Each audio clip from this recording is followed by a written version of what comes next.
Hello everyone, you're welcome once again to my channel, to our channel. um so today's video is basically a very short one. I've just been out here with my family enjoying and our time having a good time at our local park. I'm just going to show you guys a little bit of my scenery before we carry on. So yeah, this is the scenery. We're just enjoying our local park. So this is basically like the little pond area, the bit for adults. So at the other side you have the children playground. I'm going to walk around a bit to show you a little bit more the area. But yeah, we're just sat down here chilling and watching the ducks as they wander in the pool while I do a quick video. So back to today's topic. I've got mini me here, Rachel with me, always with me. My mini handbag. Mommy's mini backpack, like Dora.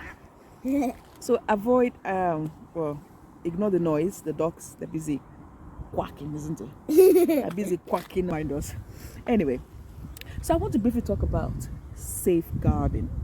Okay, so there have been one or two incidents or reports about safeguarding for people who have just come into the UK to teach and who are not still kind of used to the UK style of doing things. Now I've mentioned a little bit of this. I've got my friend here who doesn't want to be shown on but anyway, so yes, I've got my friend here. We're all out here in the park enjoying our holiday. But anyway, back to the topic. So this is on safeguarding, right? Just being things that we need to be aware of, especially those of us from Africa who have come into this country and who are still learning the ways of this country. So we're just going to be looking at what sort of things to avoid, things not to do, so we don't get into trouble in our roles while we're teaching. Now I did mention a little bit of this in my last video with Vivian, where I talked about where Vivian talked about things to avoid in the UK, but I just really wanted to highlight some sections of that video and more in the area of safeguarding. Okay, so there are things that you should be aware of when you're here in the UK to teach, especially when you're with young children. Things that you generally would do back home in Africa. For example, you might tap a child on the back, you might hug a child, or if you're in the early years, you might carry a child on your lap, just to suit them. Things like that, which are normal. Especially if you're a parent, you do those normally because you feel, okay, it's just you're showing love or you're showing care.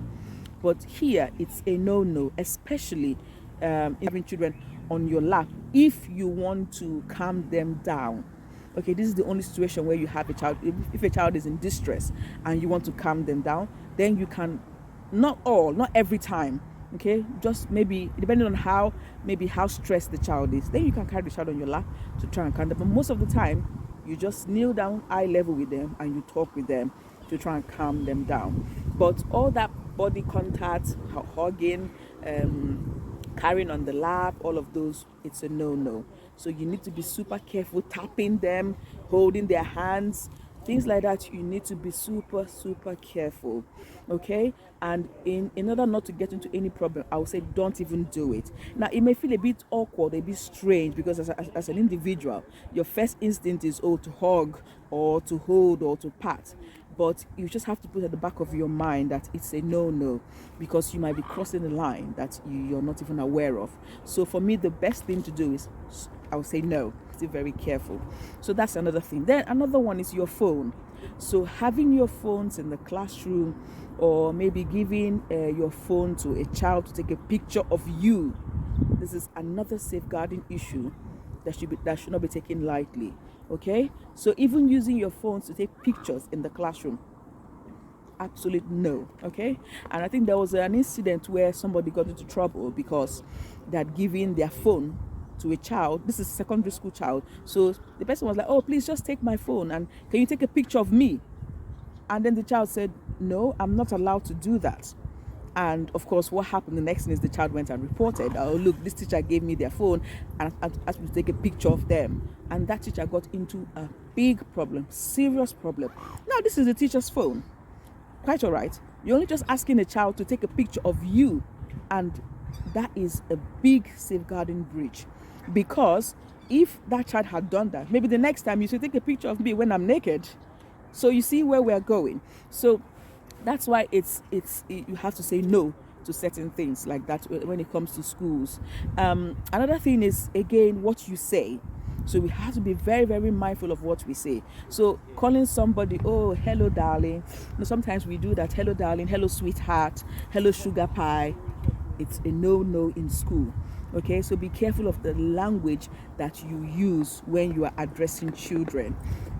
Sometimes you might say, oh, this is a reception child. Oh, hello, sweetheart. Or hello, sugar pie. Hello, darling. Or things like that.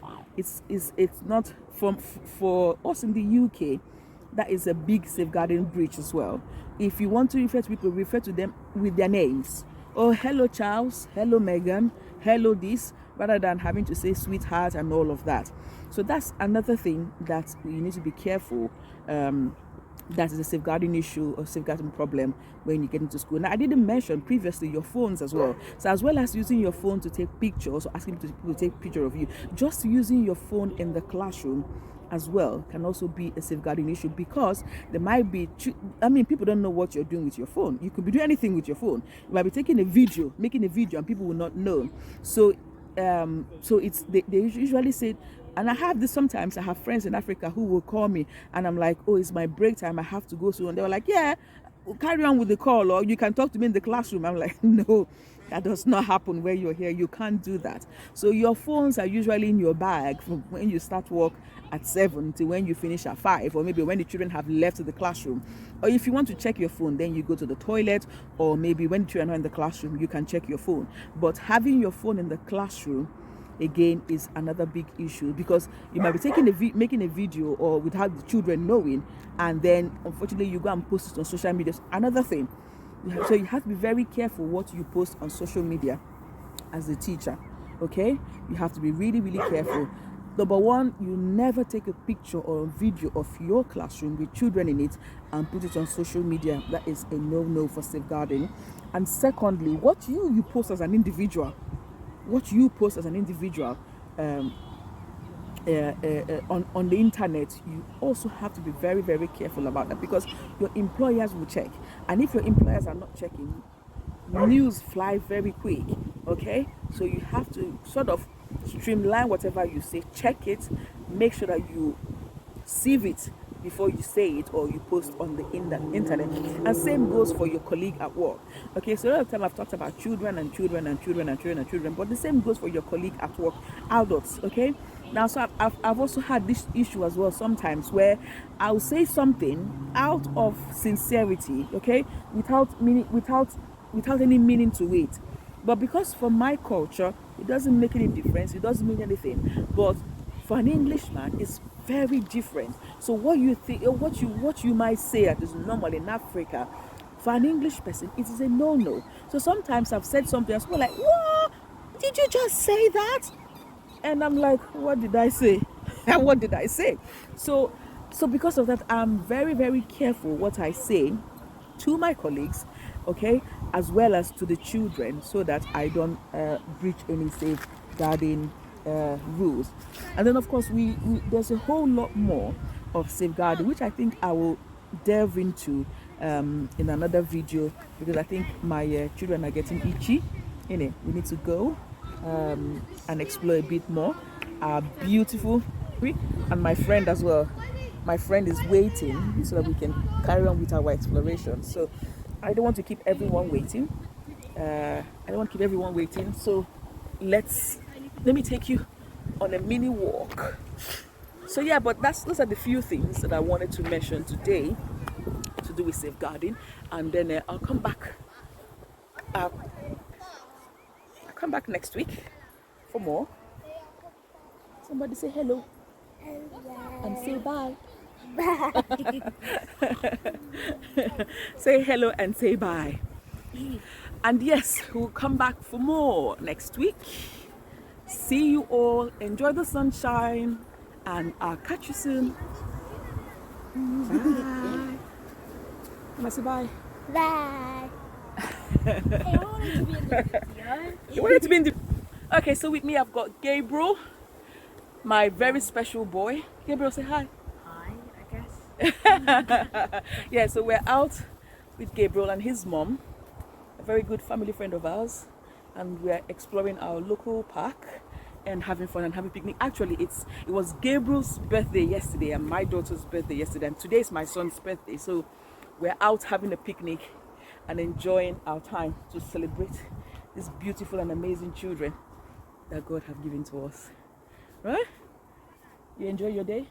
Yeah. Good. Have fun. Then we have